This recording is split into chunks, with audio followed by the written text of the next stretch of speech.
Dari sini Nabi SAW menyebutkan ad-du'a'u mukhul ibadah.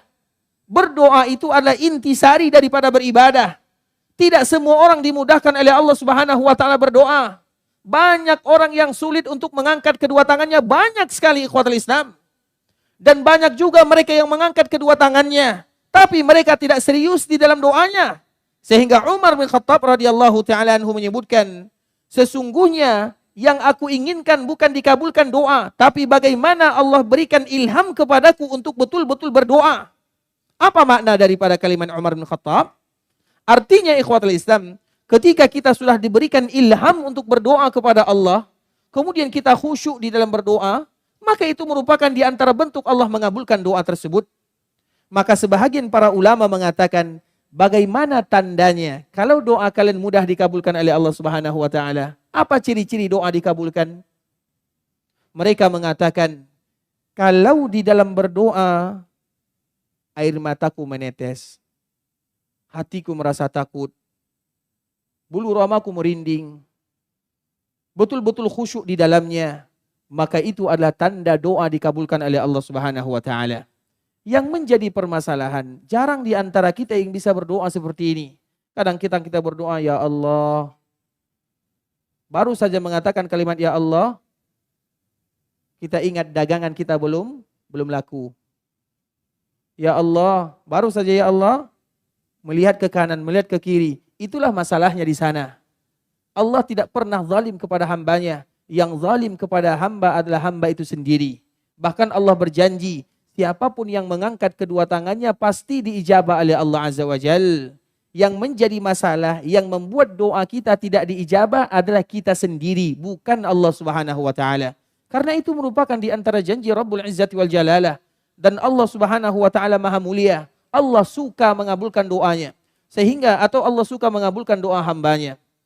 Ada salah seorang ulama yang bernama Sufyan ibn Uyainah rahimahullahu ta'ala. Beliau menyebutkan sebuah perkataan yang sangat indah.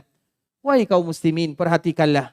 Allah itu maha luas rahmatnya, mudah mengabulkan doa. Coba bayangkan, makhluk yang paling dibenci oleh Allah dikabulkan doanya. Siapa makhluk yang paling dibenci oleh Allah? Siapa? Iblis. Apa doa iblis? Doa iblis diabadikan oleh Allah Subhanahu wa taala dalam Al-Qur'an. Qala rabbi anzirni ila yaumi yub'atsun. Ya Allah, berikan kepadaku umur yang panjang. Itu iblis ya, bukan jin, bukan syaitan. Qala rabbi anzirni ila yaumi yub'atsun. Qala innaka minal munzarin. Langsung dikabulkan oleh Allah Subhanahu wa taala. Kenapa Allah Subhanahu wa taala mengabulkan doa iblis? Padahal iblis adalah makhluk yang bermaksiat kepada Allah Azza wa Jalla. Kalau sekiranya ada makhluk yang berbuat maksiat, tapi dia jujur dalam berdoa, dikabulkan oleh Allah Subhanahu wa taala, bagaimana kiranya makhluk yang beriman kepada Allah? Sehingga di dalam doa-doa yang dibaca di akhir surah Al-Imran, Rabbana innana sami'na munadiyan yunadi lil iman. Apa sambungannya? Kami beriman ya Allah, kami mendengarkan, berimanlah kepada Allah, kami beriman. Itu merupakan di antara kalimat yang paling indah.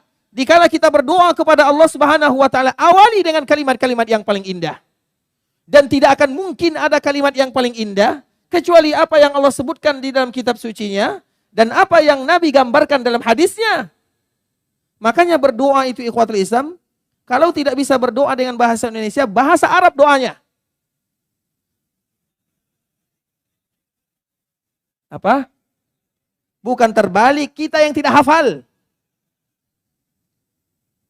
Tidak mungkin bahasa kita lebih bagus daripada bahasa Al-Quran. Tidak mungkin bahasa kita lebih bagus daripada bahasa Nabi SAW. Bagi kita yang ingin berdoa kepada Allah Subhanahu wa taala, ingat pesan Nabi. Ya Aisyah, alaiki bijawami'il kalim. Semua kita wajib mengingat hadis ini. Ya Aisyah, alaiki bijawami'il kalim. Allahumma inni as'aluka minal khairi kullih. Ya Allah, aku meminta kepadamu semua kebaikan. Ajilihi wa ajilih. Yang segera datang atau yang akan datang, aku meminta semuanya. Wa a'udzubika minasyarri kullih. dan aku berlindung kepadamu dari semua keburukan, ajilihi wa ajilih, yang sekarang ataupun yang akan datang. Allahumma inni as'aluka khaira ma sa'ala abduka wa nabiyuka Muhammadun sallallahu alaihi wasallam. Ya Allah, aku meminta kepadamu semua kebaikan yang diminta oleh Nabi. Apapun yang diminta oleh Nabi, berarti kita sudah meminta kepada Allah Subhanahu wa taala. Walaupun kita tidak menyebutkan satu persatu.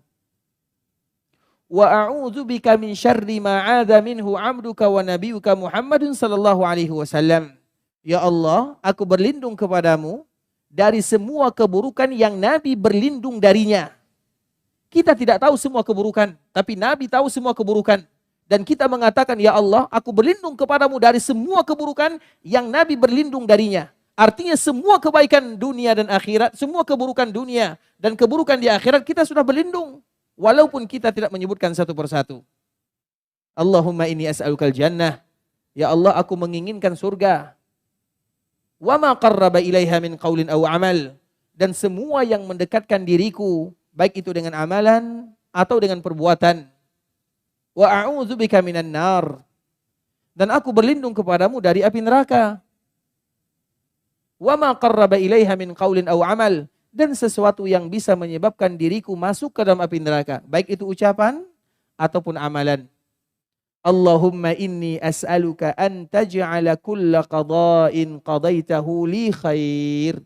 Ya Allah, aku meminta kepadamu, jadikan semua ketentuan takdir yang Engkau berikan kepadaku yang terbaik. Maka di dalam doa ini ikhwatul Islam adalah doa yang mencakup semua kebaikan dunia dan akhirat. Sehingga Nabi berpesan kepada istrinya, ya Aisyah, alaiki. Alaiki itu hendaklah, hafallah, usahakanlah, bacalah. Jangan tinggalkan. Bijawami'id du'a, bijawami'il kalim.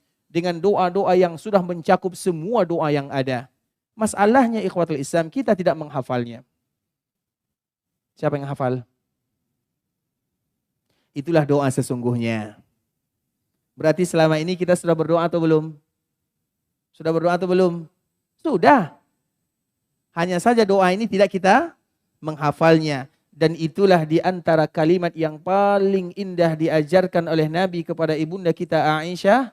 Dan para ulama setiap kali berbicara tentang masalah doa, mereka akan menukilkan hadis ini. Hadis inilah induk daripada doa. Yang semestinya sudah dihafal oleh kaum muslimin, dan semoga Allah mudahkan bagi kita untuk menghafalnya.